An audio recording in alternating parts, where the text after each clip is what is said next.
Today on Rappler.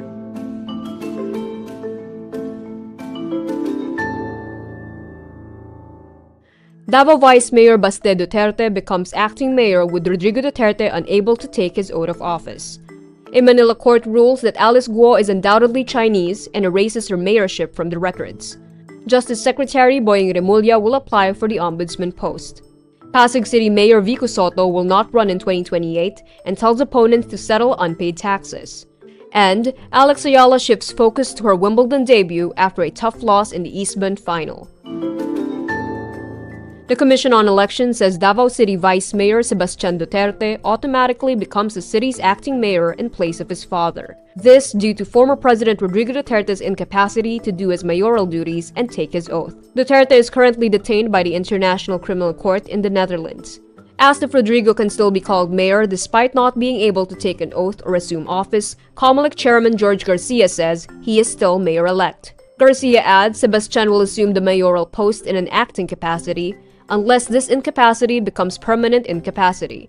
Interior Secretary John Vic Remulla also confirms this, saying Sebastian no longer needs to go through any process to become acting mayor. The DILG will inform him of his duty. When the former president was arrested in March, he was already a candidate for Davao City Mayor. Duterte's name remained on the ballot as there were no Comelec decision that would affect his candidacy in any way. It is still being debated whether or not Duterte can take his oath of office abroad. A Manila court rules that Alice Guo is undoubtedly Chinese and erased her mayorship from the records, judging she was never qualified to begin with. This in a quo warranto petition filed by the Office of the Solicitor General. Guo ran and won as mayor of the small town of Mambantarlac in 2022. However, under the 1987 Constitution, only natural-born Filipino citizens can run for office. A quo warranto petition is meant to oust a public official and declare the person never having held office in the first place due to ineligibility. It gave way to two main pieces of evidence from the Philippine government: that there exists no birth, death, and even marriage records for Alice Guo's alleged parents, and a signature expert testifying that Alice Guo's fingerprint matches that of Chinese national Guo Huaping. The court adds, Guo and her Chinese parents, Guo Jianzhong and Lin Weiyi, hold Chinese passports. Guo has been detained for nearly 10 months on the non-bailable charge of qualified human trafficking. She is separately charged with money laundering and graft. All are related to her role in the scam hub in Mambantarlac. Justice Secretary Boying Remulia confirms he will apply for the position of Ombudsman as current Ombudsman Samuel Martires is set to retire this month. Remulia says he will be submitting his application before Friday, July 4.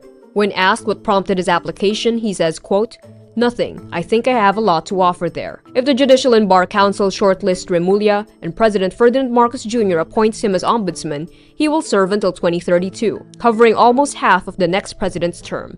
The JBC opened the application for Ombudsman last May, as Martires' 7-year term ends on July 27. Remulla has been Justice Secretary since 2022. The Ombudsman was created by the 1987 Constitution to address the menace of corruption in government. It has the authority to file cases in the Sandigan Bayan against high-ranking officials.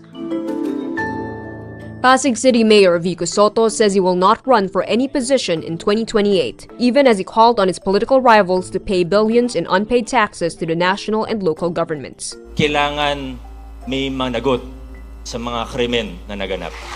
Bilyon-bilyong piso ng buwis na utang ninyo sa nasyonal at lokal na pamahalaan, bayaran ninyo. Sotto did not mention any names, but his statements were a clear message to Sara and Curly Discaya, owners of the top-tier Pasig-based St. Gerard Construction General Contractor and Development Corporation.